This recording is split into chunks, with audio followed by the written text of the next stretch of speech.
वित्त मंत्री अरुण जेटली से मुलाकात के दौरान उद्योग संगठन फिक्की ने कहा कि 250 करोड़ रुपए से ज्यादा टर्नओवर वाली कंपनियों को भी 25% टैक्स दायरे में लाने की जरूरत है। फिक्की ने जीएसपी मुद्दे को अमेरिका के सामने उठाने की भी मांग की। फिक्की प्रेसिडेंट संदीप सोमानी से खास बातचीत की हमारे संवाददाता प्रकाश प्रियदर्शी ने। हमारे साथ फिक्की प्रेसिडेंट संदीप सोमानी से राज्य वित्त मंत्री के साथ मुलाकात हुई। कौन कौन से ऐसे मसले थे जिस पर चर्चा हुई? हम ऑनरेबल फाइनेंस मिनिस्टर के पास गए थे एक नया एजेंडा प्रेजेंट करने जो फिक्की ने बनाया है for the government, new government to follow. उसमें कई तरह के सजेशंस हैं, particularly on growth of industry, creating employment and the social sectors. तो उनसे इस बात में मुलाकात हुई थी।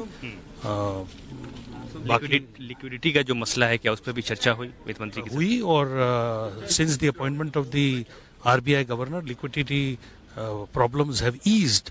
और जो बाकी हैं, मेरे ख्याल से आरबीआई ओपन मार्केट ऑपरेशंस कर रहे हैं which are called OMOs, and I think the problem will soon be resolved completely.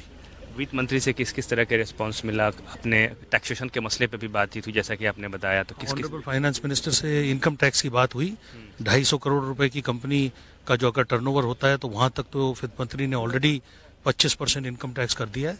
उन्होंने कहा over the next few years जैसे जैसे जीएसटी कलेक्शन बढ़ेंगे बाकी सेक्टर्स पे भी वो he will consider it favourably.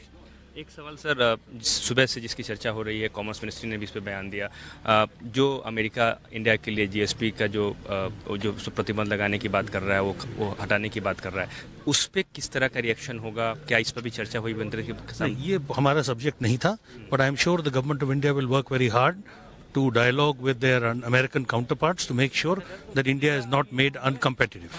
तो इसका अगर ऐसा होता है, अमेरिका अगर ये प्रतिबंध लगाता है, तो इंडियन कंपनीज पे या फिर इंडिया पे इसका कितना असर हो सकता है? देखिए, Indian the price for the Indian product in the US market will go up, but I don't think it will come to that.